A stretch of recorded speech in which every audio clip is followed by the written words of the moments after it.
সবাইকে অনেক অনেক ভালোবাসা দিয়ে একটা নতুন ভিডিও শুরু করছি।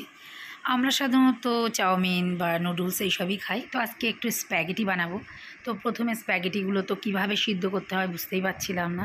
তো পরে দেখলাম আস্তে আস্তে সফট হয়ে যাচ্ছে, তো এইভাবে সিদ্ধ করে নিলাম। সিদ্ধ করার পরে নুডলস জাতীয় কোনো জিনিস ঠান্ডা জল দিয়ে একটু ধুয়ে নিলে কিন্তু একদম ছাড়া ছাড়া হয়ে যায়। তো ধুয়ে রেখেছি। আর আমার ছেলে এই রেসিপিটা ওরই আইডিয়া যে মিট বল ছাড়া নাকি নুডলস খাওয়া যায় না। তো চিকেনটাকে একদম কুচিয়ে নিয়েছি, তার মধ্যে আদা রসুন, লঙ্কার গুঁড়ো, একটু লঙ্কা, পেঁয়াজ, তারপরে গরম মশলা, এগুলো দিয়ে সব একসাথে পেস্ট বানিয়ে নিয়েছি। নিয়ে তারপরে হাতে এই যে একটু বল বল করে নিচ্ছি। আমি বললাম একটু ছোট ছোট করে বল করি বাবা, তাহলে হয়ে যাবে তাড়াতাড়ি। না, এগুলোকে বড় বড় নাকি বল বানাতে হয়। বড় বল বানিয়ে স্প্যাগেটিকে মিট বল, চিকেন বল দিয়ে রান্না করতে হয় এবং গ্রেভি করতে হয়। বাহানার আর শেষ নেই। তো ভাবলাম ঠিক আছে, বাহানা করছে তো একটু করেই দিই। আর লঙ্কাটা কিন্তু একটু বুঝে সুঝে দিতে হবে।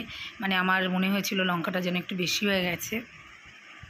তো আমি কটা ছোট ছোট বলস বানিয়েছিলাম, আমার মনে হচ্ছিল বড্ড বড় বড় হয়ে যাচ্ছে বলসগুলো। আর এই যে বলগুলো আমি ফ্রাই করে তুলে নিয়ে নেব। তবে একটা মজার ব্যাপার আছে, এই বলগুলো বানিয়ে যে গ্রেভিটা তৈরি করব, ওটা কিন্তু পরোটা রুটির সাথে খেতে ভীষণ ভালো লাগবে। আর কেউ যদি সাদা ভাতের সাথে খেতে চায় তো অসাধারণ লাগে খেতে। তো বলগুলো তুলে নিয়েছি। এবারে ওই তেলের মধ্যেই দিয়ে দিলাম বেশ কিছুটা পেঁয়াজ কুচি, গ্রেভি বানাবো।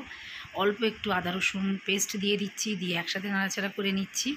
এর মধ্যে আমি আবার একটু হলুদ, লঙ্কার গুঁড়ো এগুলোও দিয়েছিলাম। একটু এবারে সস দিয়ে দিচ্ছি, লবণও দিয়েছিলাম। এবার সস দিয়ে দিচ্ছি, এখানে আমার কাছে পিৎজা সস ছিল একটু, সেটা দিলাম। একটু টমেটো সস দিলাম আর সয়া সস, সস যেমন থাকবে সেই অনুযায়ী করতে হবে। টমেটো পেস্টও দেওয়া যায়, কিন্তু সস দিলে কিন্তু বেশি ভালো একটা টেস্ট আসে। আর দিয়ে দিচ্ছি ওর মধ্যে একটু অল্প জল দিয়ে বলগুলো বানিয়ে রেখেছিলাম ওগুলোকে একটু কুক করে নিতে হবে। যদিও ফ্রাই বল কিন্তু কুকই থাকে, চিকেন রান্না করতে বেশি টাইম লাগে না, তবুও একটু কুক করে নিলাম। নিয়ে একদম রেডি হয়ে গেছে, আর কোনো কাজ নেই। স্প্যাগেটিগুলো দিয়ে দিলাম, দিয়ে জাস্ট একটু নাড়াচাড়া করে নেব। আর লবণ হলুদ লবণটা মোটামুটি ঠিকই থাকে, যেহেতু সসের মধ্যেও লবণ থাকে। আর যদি মনে হয় লবণ একটু কম আছে, সেক্ষেত্রে কিন্তু দেওয়া যেতেই পারে একটু লবণ। তো আমি একটু নাড়াচাড়া করে নিচ্ছি। আর এটা একদম রেডি হয়ে গেছে। আর হালকা গ্রেভি রাখবো, একেবারে একদম ড্রাই করব না।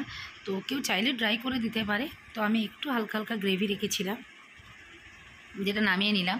এবার একটা বানাতে হবে চিলি অয়েল। এটাও আমার বাবুর আইডিয়া যে চিলি অয়েল বানাতে হবে। বেশ কিছুটা রসুন কুচিয়ে নিয়েছি, আর তেলটাকে একটু গরম করে নিয়েছি, তার মধ্যে রসুন কুচি দিয়ে দিলাম। আর এখানে দিতে হবে চিলি ফ্লেক্স। তবে এই পর্যায়টা স্কিপ করা যেতে পারে। একদম ছোট ছোট বাচ্চারা খেলে, আমার মেয়ের মতো কেউ খেলে কিন্তু এই পর্যায়টা একদম স্কিপ করে দেবেন, না তো ভীষণ ঝাল হয়। তবে এই যে চিলি অয়েলটা বানালাম, এটা কিন্তু মোমো দিয়েও খেতে ভীষণ ভালো লাগে। তো আমি এইভাবে একটা সার্ভিং বোলের মধ্যে দিয়ে দিলাম, দিয়ে ওপর থেকে একটু এই যে দেখতে সুন্দর লাগবে তাই জন্য গার্নিশ করে দিচ্ছি চিলি অয়েল দিয়ে। কেমন হলো রান্নাটা অবশ্যই জানিও।